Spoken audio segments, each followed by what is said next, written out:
Hello, everyone. Welcome to the information session for the McKnight National Residency and Commission at Playwrights Center.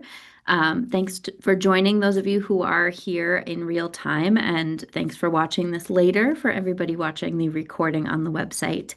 My name is Julia Brown. I use she, her pronouns, and I am the Artistic Programs Manager here at Playwright Center. And I am joined by Hi, I'm Pirronne Yousefzadeh. My pronouns are she, her, and I'm the Associate Artistic Director and Director of Artistic Partnerships. Awesome. So what we're going to do today is I'm going to share my screen so I can show you where to find all the information and the application. Pirronne is going to talk a little bit about the program, how it's designed, what its purpose is, and the benefits involved. And then we'll talk through eligibility and I'll take you step by step through the application. I will try to get it done in an hour, but I can talk a lot. So I'm trying to put corners on myself, but please chime in with questions or anything you need at any point. I'm going to start my screen share and show you the main place you want to go to get information about this program and all of our other programs. This is the program tab here at the top of the Playwright Center website. And as you scroll down, you'll see all of our different programs that we offer.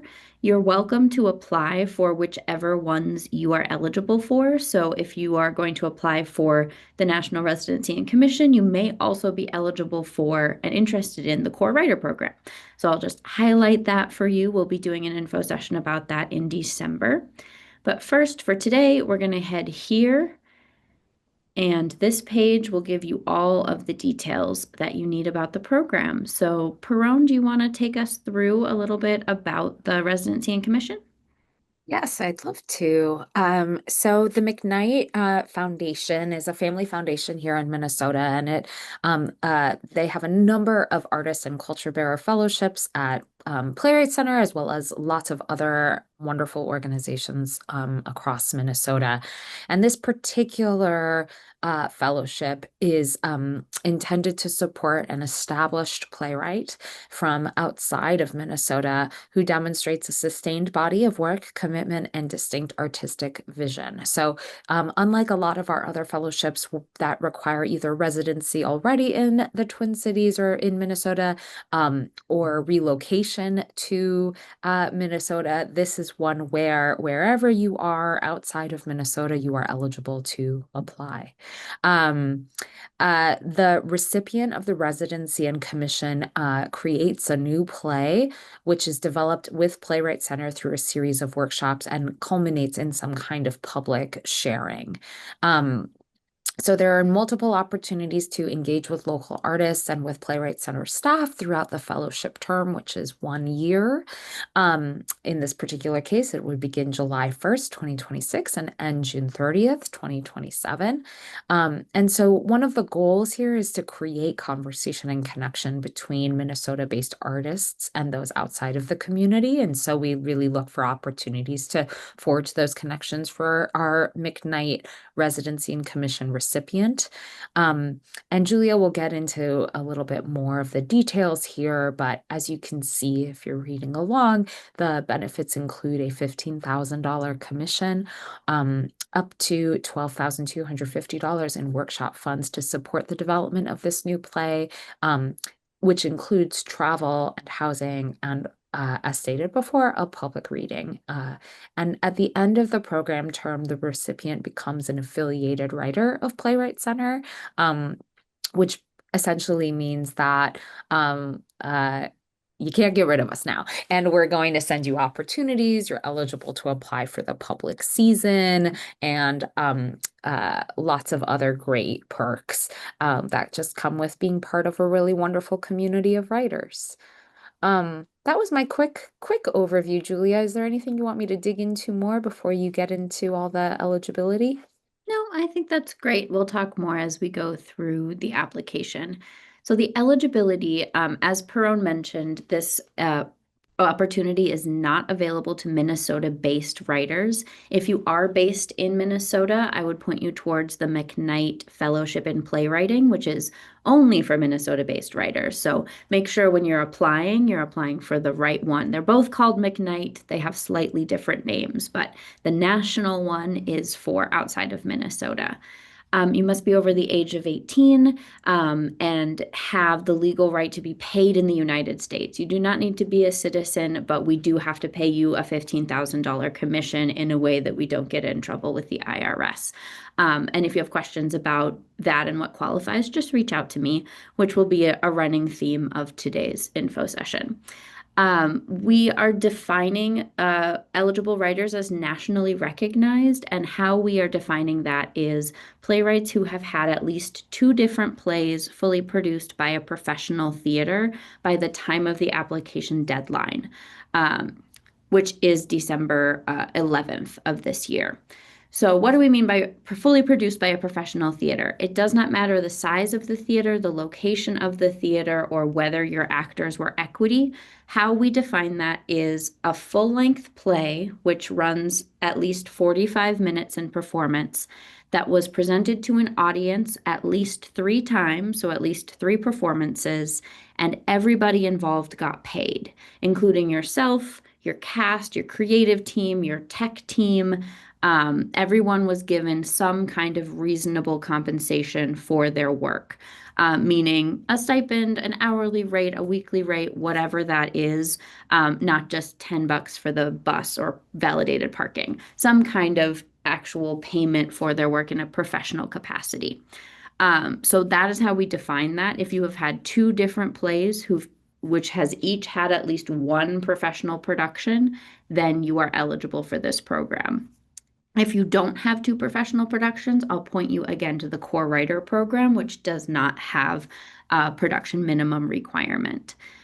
If you have previously received a McKnight Fellowship in any discipline in the last 5 years, you are not eligible to apply this year. There is a 5-year sit-out period after every McKnight Fellowship. If you are a full-time student, you're not eligible. If you are in a low residency program or your ABD or something like that and you don't have full-time coursework, then you can apply. Staff and board members of both the McKnight Foundation and Playwrights Center and our immediate families are not eligible to apply. And if you are currently a core writer and you receive the McKnight National Residency and Commission, you will pin your core writer term for 1 year. You'll basically pause being a core writer, do your McKnight Fellowship, and then continue your core writer term after. So you can't stack fellowships on top of each other. The terms of this program, as Pirronne mentioned, is that you will need to create a new play over the course of the year. And we'll talk more about that and what the proposal looks like in just a minute. You may only apply for one McKnight Artist and Culture Bearer Fellowship each program year in any of the disciplines. This probably will not apply to folks who are eligible for the National Residency and Commission because the majority of the McKnight Fellowships are specific to Minnesota residents, but there are some programs like choreographers and composers that have a national program as well. So if you're a multidisciplinary artist who is both a playwright and a choreographer or a playwright and a composer, just keep an eye on other opportunities that you're applying for in different disciplines and make sure you're only applying for one McKnight program per year. I won't read through the entire rest of this website, but there's some more information about the foundation, about previous recipients. Then it'll take you through a preview of what the application involves. Because we're going to go through step by step, I won't take you through each of these steps right now. A couple of notes, obviously it mentions there's this information session that we're doing right now. Here on the right-hand side of the screen is where the recording of this info session will be. So if you need to revisit it, it will be here for you. This is last year's that we're looking at right now. We are also offering a free working session this coming Monday, November 17th, with Springboard for the Arts on the topic of creating successful artist statements. And this can be used for this application, but also for many applications that you might be working on. It's a free session, all online. So if you're interested, you can click here to register.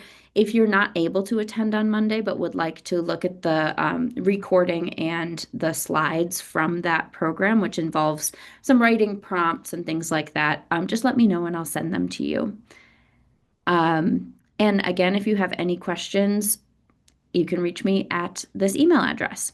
So now I'll show you how to get to the application. If I'm just clicking on this page, you'll see there's nothing along the bottom that says apply. This can be confusing for people sometimes. As I scroll down, you will see this pop-up come up on the bottom. So if you come to this page and you're wondering, where's the application link? You just have to scroll down a little bit and it will pop up on the bottom of your screen and we'll click the apply button. Now we have left the Playwright Center website at this point. Our logo is here so that you know it's still a Playwright Center program, but if you look in the URL, you'll see it says slideroom.com. That is actually the application platform that we use. I highlight that because if you are a Playwright Center member and you're used to logging in to your member dashboard to see the opportunities database, things like that from the Playwright Center website, your login won't necessarily work in SlideRoom unless you have set up a SlideRoom account. So click this sign up button if you've never applied for anything in SlideRoom before, and it will ask for your contact information, an account name and password, things like that. I have an account, so I'm going to put in my information. And it'll take me to my profile. So you'll see it has my contact information in the corner here. If I needed to change something like my email address or my mailing address or my name, I would click on my name in the drop down here and click account information. That's where you can edit all of the information that's associated with your account. So now what I'm going to do is go here to the left. I can see all of the applications that I have in progress, which is a lot because I do a lot of these information sessions every year. So you'll be able to see things that you've applied for in the past. But what I'm going to bring us to is the directory right here. And this has all of the programs that are currently open at the Playwright Center. So I will click on the National Residency and Commission, and it will take us right to this page. If I see my name in the upper right corner, that means I'm logged in successfully. So if you're ever on an application page and you don't see your name, that means you need to quick go back and log in. So here you'll see that whole breakdown that Pirronne took us through, which I won't repeat, but you'll have a chance to preview the application if you would like, if you want to get all your materials together before starting the application, just so you can preview what you'll need. But I'm going to click the blue Begin Application button. In general, in SlideRoom, blue is our active color. All of the buttons that you can push are going to be blue. And it's going to take a second to start because it always knows I'm recording. All right, here we go. So there are two forms that you'll need to fill out. The first is the application form. So it's going to ask for my number. Ooh, and my current mailing address. The important thing about this address is that it is outside of the state of Minnesota. If for some reason you have a Minnesota mailing address, like, oh, my, mother-in-law gets my mail or something like that, I will probably reach out to you and say, hey, it looks like you're based in Minnesota. Is that correct? And then I'll just ask you to explain your mailing address. So just know that what I currently use the address for is mainly to determine residency. I'm in Minnesota though, so that's the one I'm going to use. Pronouns are completely optional, but just know that throughout the selection process, evaluators, staff, and selection panelists will be referring to you and your work. And so this allows us to do that in an accurate way. But again, if you don't feel like sharing, that's totally fine. Now, the title of the submitted play, you are going to be asked to submit both a play as a writing sample and a proposal for a new play that you have not written. This is asking for what is the play that you are submitting as your work sample? What is the full-length play that we are going to get to read? And I highlight that because the reason I'm asking for it in this form is that sometimes people say, I want to submit my play title, and then the document they actually upload is like 4 frogs in a handbag. And then I will email you and say, hey, it looks like you wanted to submit the play called Title, but the document here is 4 frogs in a handbag. Is there a mistake? Did you put the right document in? It's just a way that I can help make sure that your application is the way that you want it to be. So that's why I ask for the title here, just to double check. We want to know how you heard about this program. It helps us understand what our outreach is doing, who we're reaching how, what's the most effective way to let people know about our programming. Next is going to ask some eligibility questions. So if you've received a McKnight Artist and Culture Bearer Fellowship in any discipline in the past, it's likely that most of you have not, unless you were previously based in Minnesota. So if the answer is no, you can click that and move on. If you have received a fellowship from McKnight in the past, you'll click yes, and there'll be another couple of questions about what the discipline was and what the year was. And we ask that just to determine that you are eligible to apply this year. But I'm going to say no, because I certainly have not gotten a McKnight Fellowship. Now we ask about the two different full-length plays fully produced by professional theater. So that's the breakdown that I took us through earlier. Productions that open after the application deadline do not count for this year. So if you've had one professional production and you have another slated for, say, February, you would not be eligible to apply this year, but you could apply next year. So I'm going to say for the purposes of this that yes, I have. One thing about Slide Room is that if you answer a question in a way that designates that you're not eligible, Slide Room doesn't kick you out. It's not quite smart enough to understand that, oh, if someone says no to this question, it means they're not eligible to apply. So technically, you can answer all of these questions no and still submit an application, but I do screen every application for eligibility, so that application will not be considered. So I would say don't waste your time with putting in all of the work of an application if you're aware that you're ineligible. If you're ineligible for this program this year, take a look at Core Writer. So next, there's another eligibility question. We really make sure that you're eligible. So I'm going to read through all of this to myself and determine, yes, I'm eligible to apply. I understand I can only apply to one McKnight program each year, as we talked about. So I say I have not applied to another McKnight Fellowship. And then there's this declaration of the community values of the McKnight Foundation, which we provide here so that you can take a moment and read through so you really know kind of who you're getting into business with as a potential McKnight Fellow. So I'll say I've read this statement and the material that I'm providing is true and my own work. You'll have seen at the bottom it says changes saved. It saves about every 20 seconds or whenever you make an update. But if the save button pops up and it makes you more comfortable, you can always click it again. There are two ways to move on, the continue to next step or the next button up here. They'll both take you to the same place. And this is the demographic information form. I'm going to try and move through this a little bit more speedily than sometimes I do, but please pop in with questions if there are definitions or things that you'd like us to go over in more detail. The most important thing about this form is that it is only accessible to Playwrights Center staff, which is Pirronne, myself, and our producing artistic director, Nicole Watson. We are the only people who see these responses. And the reason for that is our demographic forms are not here to get to know the most detail about each individual person. They are here to track trends over time and collect data points that we can then look at, how those numbers are changed and impacted by different things as we make programmatic decisions. So I say that because sometimes folks will feel like they need to write essentially an additional artist statement for each of the questions because this is part of what they're being evaluated on. That is not the case for us in this form. This is purely something that's going to become anonymized data that then goes into formulas and in some cases reports to our foundations and our funders that require that we collect some of this information. The evaluators and the panelists also fill out this exact same form, and the information is used in the same way.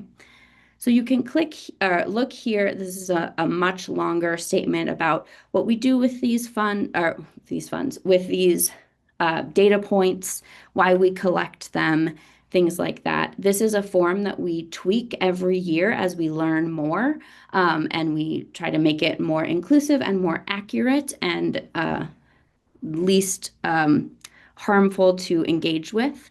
But you'll see with every answer, I'm going to click that I've read the explanation.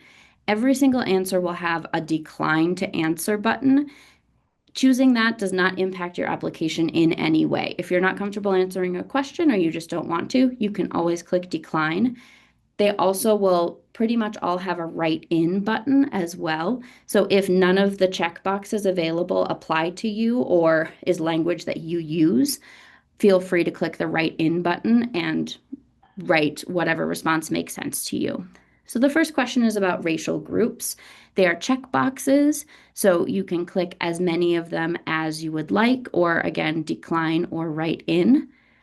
We also leave a space if there's anything else that you'd like to share with us regarding racial groups that you are affiliated with, completely optional and also confidential.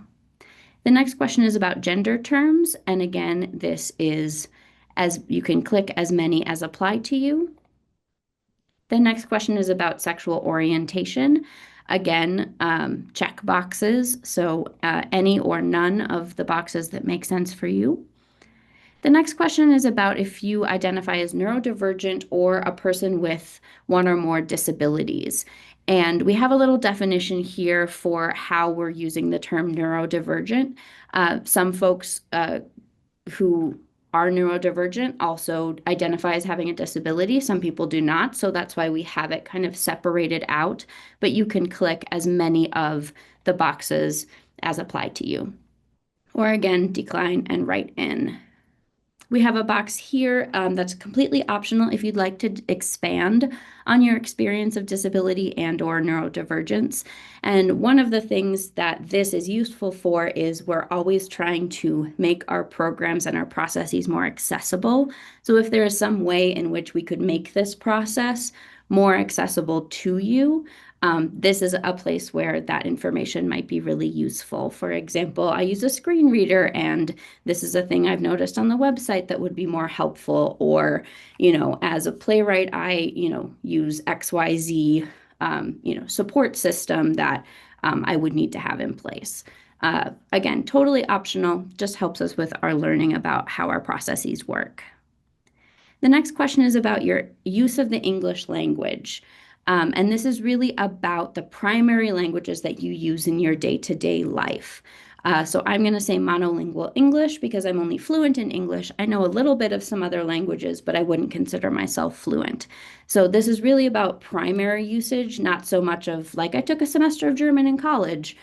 That might be a cool thing that you put elsewhere in your application if it's relevant to your work, but it doesn't necessarily tell us something that you're using on a day-to-day basis. If there are other languages that you use as a primary language, you can let us know what those are here. And while we currently only have capacity to offer our programming in English, if that changes in the future and if needs change in the future that we need to respond to, tracking this here can help us know what languages or language groups are in most demand when and if we get the resources to expand our capacity in that area. The next question is age range, so you'll click yours or click decline. The next is about your education level, so the sort of most education that you've received. I will answer for myself. Feel free to write in if none of these actually apply to your own life and experience. And the last question is household income before taxes. If you're unsure, that's totally fine, or you can decline.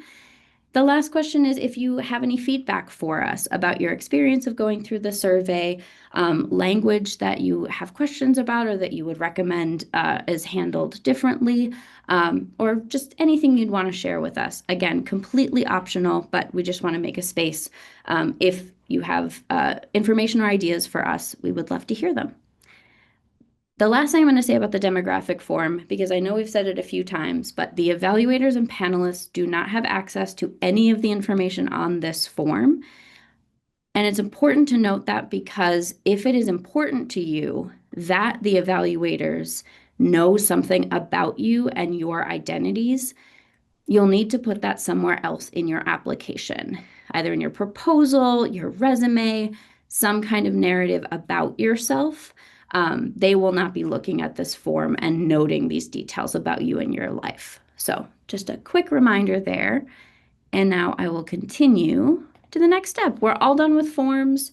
You'll see a little green check mark every time you finish a step, so it's very motivating. And now we get into the attachments, which is really the main part of your application. You'll see a note here at the top about how your application materials are weighted, just so you know kind of how much attention is being paid. The submitted script is weighted 40% and the proposed project are weighted 40%. So we really tell you that to let you know that the proposal is just as important as your script. So if you have a really killer script, but your proposal isn't very thought through, the strength of the script isn't necessarily going to pull you through to be selected for this year. And likewise, if it's a script that you're feeling less confident about, but you have a great idea for a proposal, both of them are going to have equal weight. And then the last 20% is the evaluators basically seeing how well this project makes sense to be developed at Playwrights Center and in Minnesota. So that is what they're going to be scoring on once they read your applications. There's another note here saying that the primary language that's used both by the staff and the evaluators is English. It is absolutely fine to include languages other than English, but just know that we cannot guarantee that any of the readers for your application have a facility or a comfort in other languages. So if you have text that's meant to be untranslated and that's meant to not necessarily be understood by every reader, that's absolutely fine. But if it's important to you that every word is understood by the reader, you may want to include a note or a translation or something like that. The first document that you have is your playwriting resume. We're asking for this to be a maximum of 3 pages. Every document will have to be a PDF. The other thing I wish SlideRoom did differently is if you try to attach a different document type, it won't kick you out. It will actually let you upload it, but then no one will ever be able to open it or read it. So just make sure you're making something into a PDF because that's the only format that we can actually access. We will ask you to clearly mark on your resume which of the productions meet that criteria for a full professional production. So some people do that with an asterisk or a bold or a highlight or fully produced by a professional theater. However you want to do that is absolutely fine. I use these resumes in my processing of the application to determine that you are eligible. So if nothing is marked, you're going to get an email from me asking which of these productions count for the eligibility requirement. So I'm going to choose a file from my computer. I just click the blue button. I'll get a pop-up that tells me lets me access files on my computer, and I will click the PDF version of the resume. You'll see this processing sort of animation as it attaches. Once it's attached properly, you'll see this little preview of the first page. That's how you know it's there. If it is still processing and it takes a while, just make sure you don't exit out of the page until it's fully attached. Otherwise, it won't save for you. If I realize, oh, this is the wrong resume, I want to do something else, all I have to do is click this little trash can icon. It will get rid of the document that I've uploaded and I can put in something else. Pirronne, any recommendations of things to include or not include on a resume for this kind of program? I think that, because this is a program where there is um, a sort of baseline about having like a sort of demonstrated body of work, I would really encourage folks to be as comprehensive about commissions, development opportunities, production opportunities, while also sort of making those indications Julie already mentioned that confirm your eligibility. But the nature of this workshop and this commission is pretty self-directed. The writer is really in sort of the driver's seat and figuring out, the scope and timing and how they want to bring artists together to develop the piece. And so, as much as possible, your resume should demonstrate that you're ready for that kind of opportunity. Um, and Other than that, I would just say folks tend to sometimes undersell their accomplishments and don't do that. Uh, uh, Demonstrate everything you've done, and it's okay to be proud of that. You should. Absolutely. The next piece of your application is the play script. The thing that I'm going to say, and imagine I've said this, I'm saying this repeated 16 times. This should not be your proposed play. If you submit a finished version of the play you are proposing to work on, your application will basically not be considered because that is not what this program is. You are proposing to write a play that you have not yet finished. Maybe you have a scene or two, maybe you have an outline, maybe you've done a bit of research, but you should not have a full draft of the play that you are proposing to work on. It happens every year, and then I feel really bad because somebody worked really hard on an application that essentially cannot be competitive because that is not what is being asked in this application. So, your full length play script should work with your project proposal to basically say, I can do the thing. I am going to tell you what I want to do in the next document, but your play script is your way of saying, I have the capacity and ability and level of craft and experience to successfully write a play. Um, Sometimes when it comes to selecting what play, you might want something that perhaps is more in line with the piece that you are proposing. And if it is something completely different, if you're proposing to take an absolute, 180 turn in your style and way of writing, you'll want to talk about that in the proposal.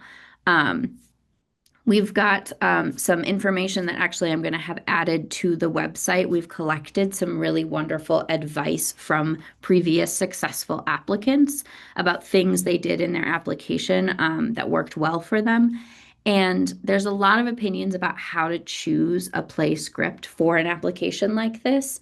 And what a lot of people have said is, you don't necessarily want the play that's gotten all of the awards and opportunities that is older, that's 5, 10 years old, because then that doesn't necessarily tell the evaluators what your writing is like now or who you are as an artist at the moment. But you also don't want to send the first draft necessarily of something that you haven't figured out yet, particularly because you are proposing to work on a different play. So you're not saying, hey, this is a piece that I think is got some great bones, but it really doesn't work yet. And I'm also going to not spend time working on it. I'm going to work on this other thing. A lot of things that have been successful for folks in the past is selecting a play that is the most indicative of where they are right now, that really feels like their current voice or what they're currently interested in examining or the way that they want to approach the work. This is required to be a full-length play, and that is something that runs at least 45 minutes in reading or performance. If you have a different kind of script format or you have a shorter piece that is still in your mind considered a full length, or like a full performance, just reach out to me and we can talk about it. If I see that it's a really short script, I'll probably reach out to you as well and ask how long it runs. Sometimes there's perhaps like a dream ballet in the middle that's meant to be 20 minutes long, and that doesn't necessarily reflect itself in the page number. So I'll be asking you about that. Co-written work is not accepted for this because it is an individual award. So we do need to be able to evaluate the work that you did as an individual playwright. If you are submitting a musical, you must be the book writer, and then you must be very specific about what you created versus other people when it comes to the lyrics. We are only accepting text. So if you are submitting a musical, you can't submit demos, links to videos, links to audio, things like that, because we are not evaluating composition and our evaluators are not selected because of their experience with music or composition. They are selected for their experience evaluating text and performance text. So just know that it's absolutely fine to submit the book for a musical, but the actual recordings or the music itself will not be part of what's being evaluated. If you have received a previous McKnight Fellowship in any discipline, this work needs to have been made in the years post fellowship. So if you got the fellowship in 2009, 2010, this script must have been written after 2010. Again, that probably won't apply to a lot of you, but you never know. Pirronne, I would love to hear your wisdom on how do you pick a play for an application like this? I think you've hit upon a lot of the sort of key points there, Julia. I mean, every reader is subjective, of course. I will say that for me, there certainly wants to be some kind of relationship between the play and the proposal, where we can see sort of the totality of the artist represented both in the play and also in the piece that you want to make as part of this residency and commission. I would say if all things being equal, if you're debating a book of a musical and a play and you're torn between the two, I would choose the play. I think it's really hard to it's possible, but I think it's challenging to sort of evaluate the book and divorce that from the music. I think that that's just a hard thing for readers. But if that's, of course, your primary practice, then I would certainly say go with it.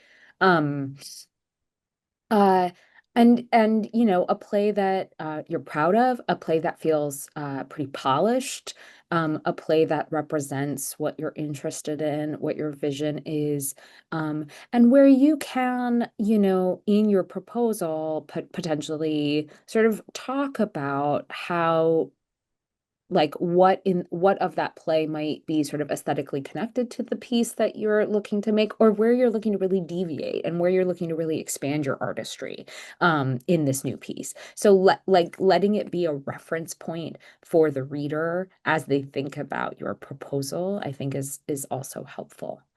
um it's sort of similar to picking audition material, I think, for actors. Like, you gotta love it, you gotta love it, you gotta be proud of it. That's awesome. Thank you. And when you think of the connections between, your work sample script and your proposed piece, there could be connections, as close as it's a comedy and this is a comedy, or it can be sort of as you can make a connection in many ways. It could be, I want to do a piece based on archive material and research, and I'm sending you a comedy based on my family's life. But if I can draw the line between how I will use archive material that I've found and family stories or interviews with my parents that led to this thing I wrote. You can kind of, it may be the process that's similar. It might be your overall mission as a writer that's similar and an argument that you're making in both plays. So it doesn't necessarily have to be tonally or topic wise identical, but as long as you can draw the connection and explain it for the evaluator, I think that tends to be most effective. So I'm going to upload my script and then we'll talk about the proposal. So this proposal is a maximum of 3 pages. 2 to 3 pages is ideal.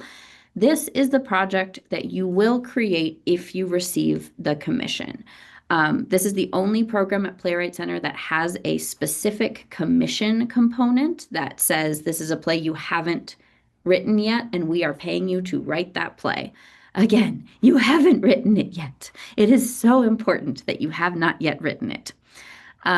The evaluators are looking for a project that is relevant, compelling, original, and that you could reasonably complete a first draft of in a year. That is in the contract. If you are selected, you will sign a contract saying, I will receive the last payment of my funds when I finish the first draft of this play. That is also what you'll have a public sharing of at some point in your fellowship term. So if it's something that says, I plan to embed myself for 5 years in a community in Virginia and then write a play, that is not the program for this. That is not something that you can do in a year. Um, they're also looking for a play that it makes sense to be developed with Playwrights Center and here in Minnesota. That does not mean it needs to be a play about Minnesota. We know that probably a lot of people aren't working on plays about Minnesota who are based elsewhere. That is absolutely fine. But if it's something that's super specific to another location that would require you to spend extended time there, this may not be the best fit because this requires you to spend extended time here with us. There might be theaters in the Twin Cities that you're interested in connecting with or that you think would be a great fit for this new piece. There might be specific collaborators like actors, designers, directors, people on Playwright Center staff that you want to collaborate with dramaturgically on the piece.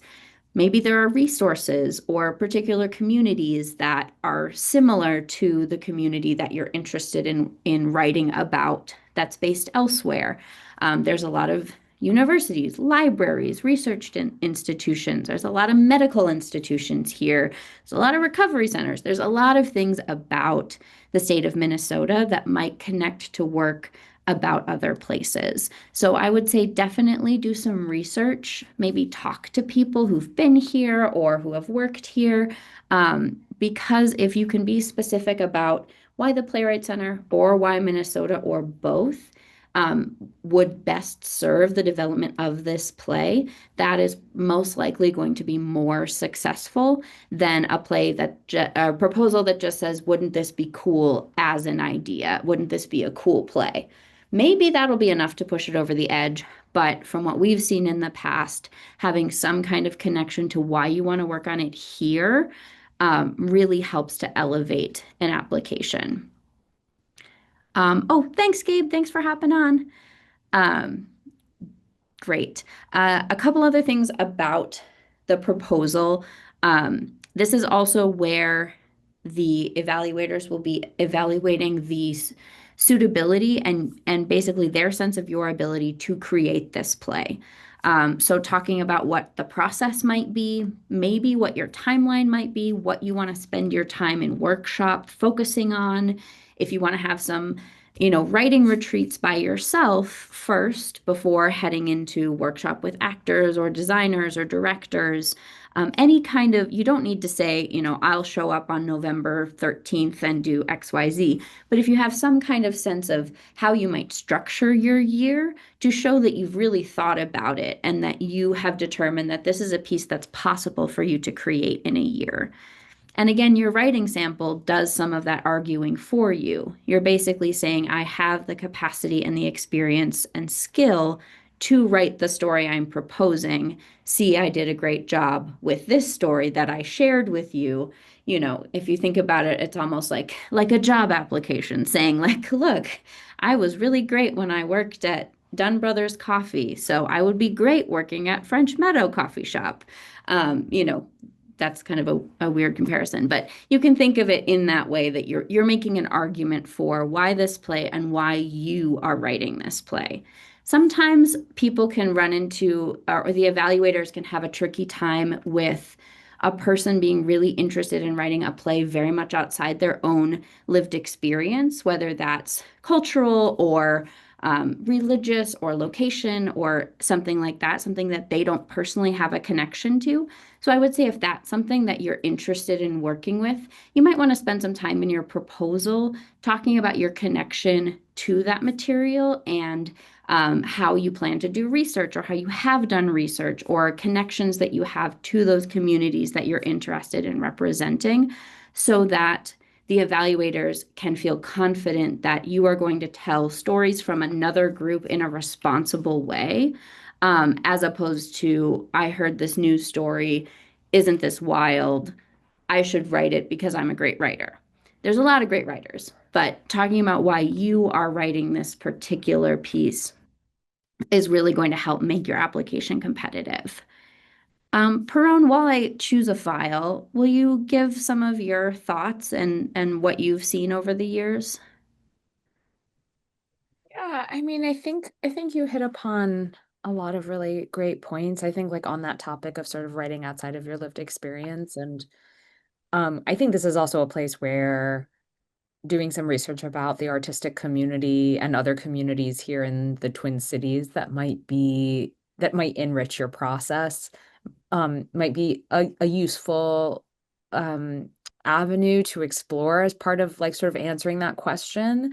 Um, artists certainly do, as part of the National Residency and Commission, the development funds are such that it is possible to bring in, guest artists along with them. And at the same time, like those development funds do get, they go fast if a lot of money is going towards like flights and housing. And the purpose and point is for there to be a sort of cultural exchange between folks who live outside of Minnesota and artists who live here. And so I think it's really important to invest in that part of the application and that sort of priority of this opportunity and of the McKnight Foundation, to think about like how, let's say, if you are writing a piece that where you need some expertise in some areas, how here in Minnesota, the Playwrights Center, the artists we bring together for you, other consultants, et cetera, can provide you that. So just another way to, sort of integrate responses to questions with also values of the opportunity. Awesome. Thank you. And if you would like to talk through a little bit about, what is asked for in the proposal or things like that, feel free to reach out to me. I'm happy to have a chat. But now we've made all of our attachments. We get the little green check mark. That means we're done. So I'll click the next button. And this takes us to what Slide Room calls references. We call this a letter of recommendation.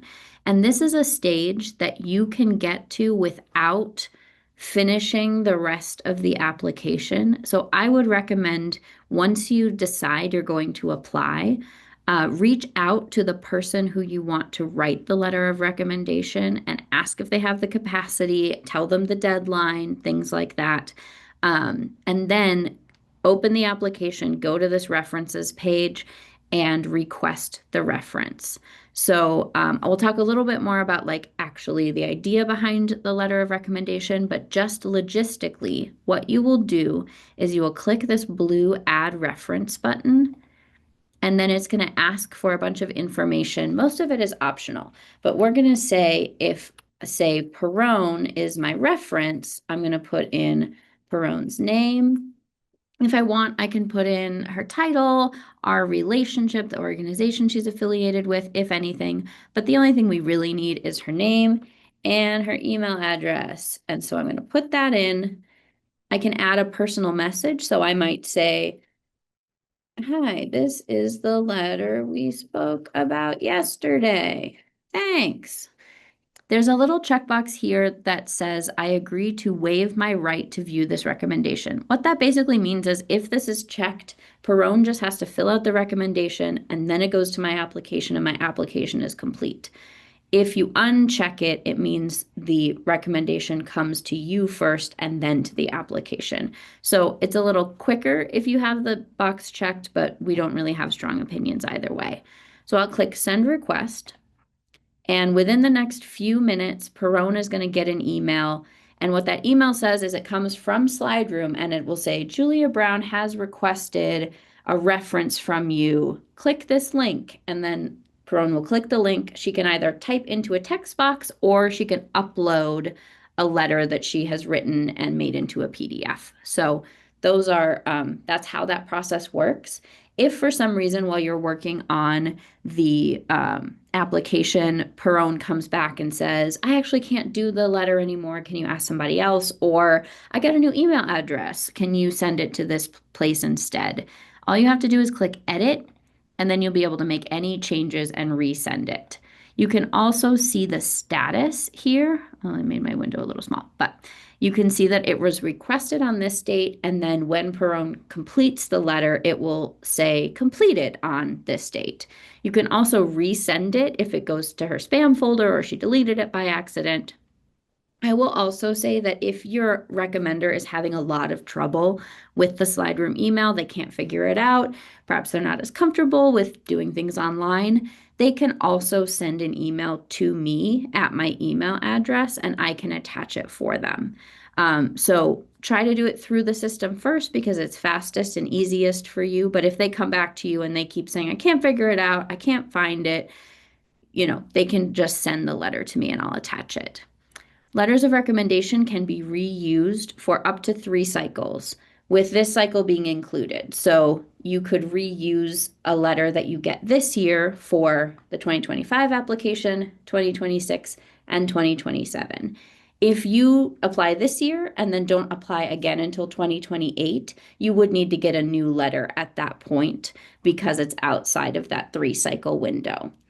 I don't necessarily automatically upload, or I never automatically upload a letter that you used in the past because maybe you want to get a new letter.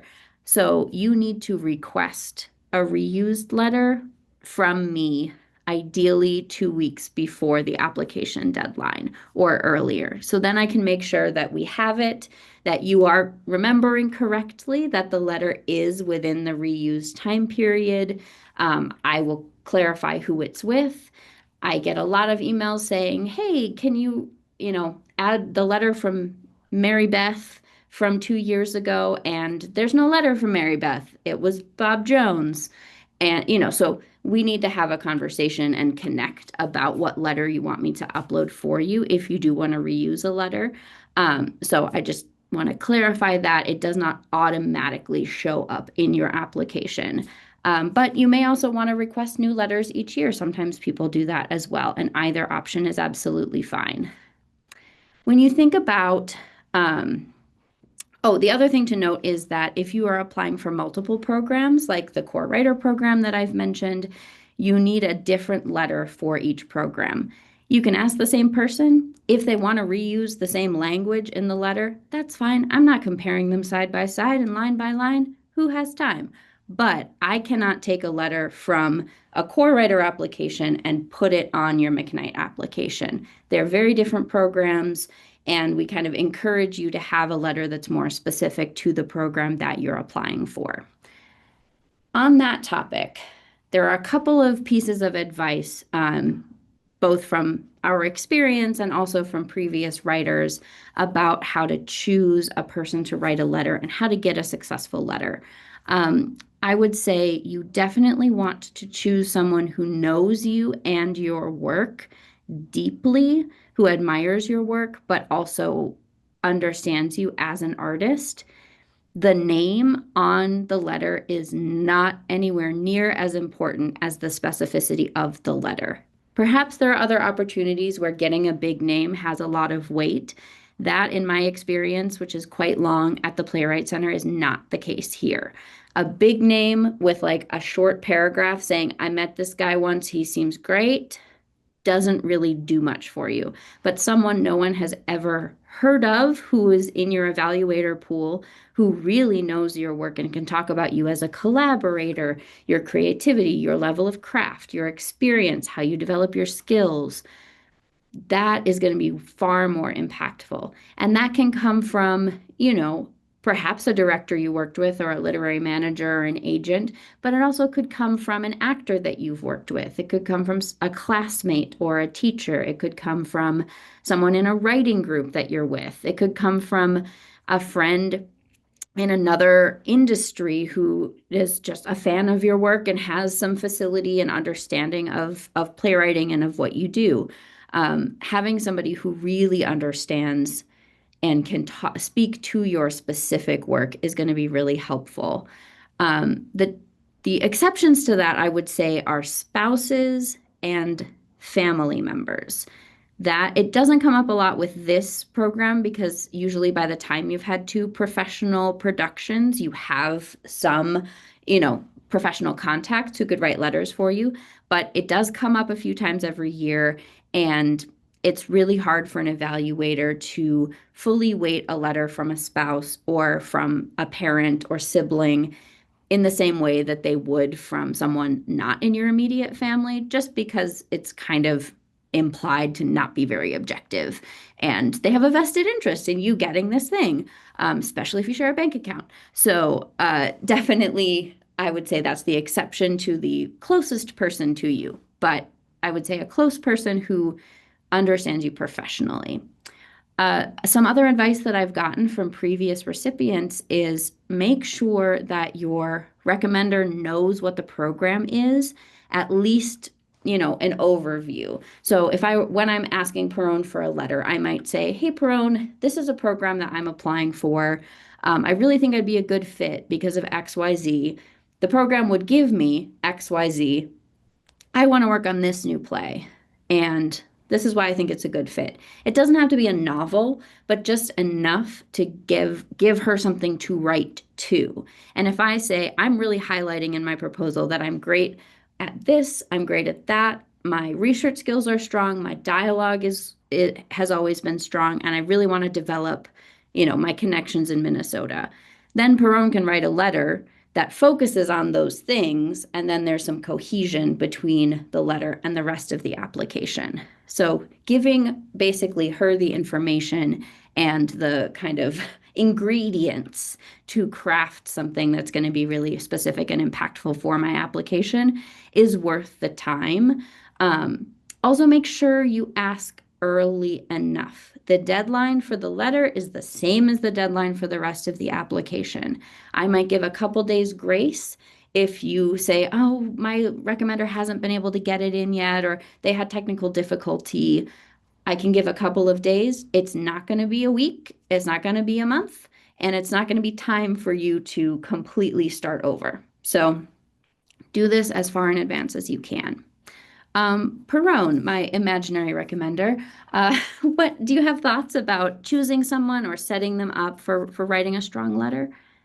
I get asked to write recommendations pretty frequently, and I will say like it is very helpful to me when and I generally now ask when people ask me like, hey, what would you like me to highlight? What are things you want me to sort of punch up? Um, everyone's busy, so everything you can do to sort of facilitate your recommender writing as specifically to you and this opportunity as possible. And that also, I think, just reaffirming, underscoring what Julia already said about that and also about giving them enough time. I would say, when you decide to apply is when you should start reaching out to your recommenders. And I think like think about the people who like really root for you, the people who recommend you for something when they're not available for it, or the ones who've like come to see your work like consistently, your artistic ride or dies. I think what Julia said is spot on, that like a recommendation from a fancy person who barely knows you is not going to go very far, and um as fancy as their name might be. And really like thinking through and sort of going through in your mind, like, who are the people who um when they describe my work, I feel like they get it, and like they really understand and it clicks for them.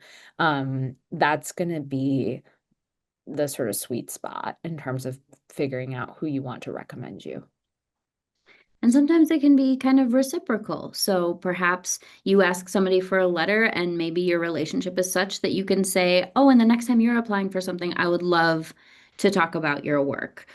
So it's kind of you have an exchange, and with everything, having some experience writing a letter will make you better at asking for it because you'll understand, oh, I wish I had this. I wish I knew this the last time I wrote one. Similarly, too, if you have a chance to serve on a selection panel or be an evaluator for something, that is invaluable as you learn how to make stronger applications overall. So now the references is done. I only have one more page, and it's the submit page. So once you hit the submit button, you can no longer access the application. If you apply early and you realize, oh, I actually want to make something more specific in my proposal. I had a burst of energy last weekend and I have a brand new draft of the play. Reach out to me. I can unsubmit your application so then you can make any edits you want and then resubmit before the application deadline. I cannot do this 15 minutes before the deadline, and I cannot do it the day after the deadline. Once the deadline has passed, everything is closed and it moves on to the evaluators. Likewise, once the applications are with the evaluators, I can't make changes. So I can't, if you email me January 15th and say, I actually want to change my thing in my application, that is far too late. So just know that from the get-go. But if it's before the application deadline, I'm happy to reopen your application for you. How the process works is I screen everything for eligibility and completeness. I make sure your documents all open. There's not like 60 blank pages in the middle of your play that you didn't intend to include. I make sure that the letters all come in, and I will communicate with you if there's any issues with the application or with the letters. Then it will go to a first round panel of evaluators where each application is read by at least two different people. They provide numerical scores as well as in-depth comments. And based on the scores and the comments, a finalist pool will be sort of determined from the applications that score highly. That finalist pool will go to a selection panel of 3 artists who will then they will read all of the finalist applications. They will have a long conversation, and over the course of the conversation, they will select the recipient. Playwright Center staff, Pirronne and I and Nicole are not involved in the selection decision at all. We simply facilitate the process. We are rooting for all of you. Anybody who gets selected, we are a huge fan of and are so excited to work with. We design the program like this so that we can be as enthusiastic and as ready to support every single applicant because it is not our opinion. We don't read all the plays. We don't involve ourselves in that conversation. So now that I've read that statement and I understand what happens next, I'm ready to submit. If I want to, I can review my whole application here. I can print this off if I'm a hard copy kind of gal, but I'm going to click the submit button. And we got the big green check mark, which means it's all done. You'll get this congratulations, hooray. You'll be given a confirmation number. You do not need it. If you need me to look up your application, I will use your name, but some people love a number because it feels all official. Feel free to save the number, whatever you need. You can print this confirmation. You could print out a copy of the application. And here you'll see a little note about what to expect. We will expect to get back to you by the end of April 2026. You will hear from us either way, if you are selected or if you are not selected. When you hear from us, we will include information about how to request feedback on your application if you would like feedback, and you will receive that probably in late summer. Because of the time it takes to apply, we would love to offer you a free trial of Playwright Center membership if you are not already a member and you want to try it out. Here are some details about how to request that from Hannah Joyce, who's our Director of Professional Resources and Education. She can set you up with a free trial so you can see if the resources are useful to you. And that is the end of our application. I'm going to stop the screen share. And I think our real-time buddies all had to pop off before the end. So I don't think we have any live questions, but I will reiterate again, anytime questions come up, you have my information in a million places on the website and in the application itself. So please do reach out to me. And I'm happy to help with any part of this that you need. The one thing I can't do is read your application and tell you how to make it better. You don't want my thoughts on that.